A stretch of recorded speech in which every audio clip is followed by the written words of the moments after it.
Meski di tengah pandemi COVID-19, upaya menumbuhkan sikap mental dan kreativitas pengrajin muda terus dilakukan. Hal ini bertujuan untuk membangkitkan industri ekonomi kreatif khususnya di Bali di tengah situasi ekonomi yang sedang merangkak untuk kembali pulih.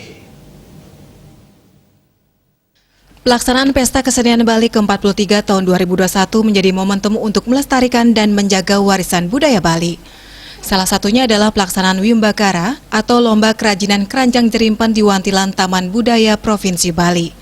Koordinator Dewan Juri Ketut Muka Penden menyambut baik pelaksanaan PKB setiap tahunnya dan mengapresiasi antusiasme para peserta.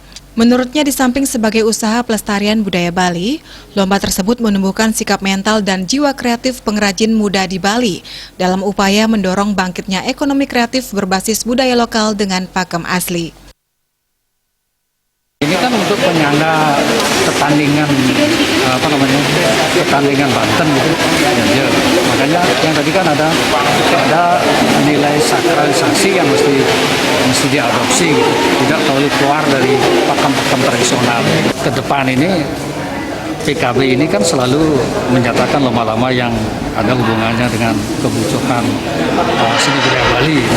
Harapan saya ke depan dengan adanya ini menumbuhkan sikap mental perajin yang muda itu menekuni kerajinan seni dan bagaimanapun ini akan menjadi sebuah produk yang mengarah kepada industrialisasi ekonomi kreatif gitu. Perlombaan kerajinan keranjang jerimpen diikuti oleh 11 peserta dari 4 kabupaten dengan durasi 120 menit. Ide, gagasan, estetika, struktur teknik dan finishing anyaman, serta sakralisasi menjadi acuan penilaian lomba yang tetap mengikuti protokol kesehatan ini. Yang coba untuk mengembangkan lagi dan bisa jadi diproduksi mungkin kalau memang ini diterima masyarakat banyak dan memang memenuhi syarat untuk upakara ya bisa mungkin kita produksi. Juliana, Bali TV.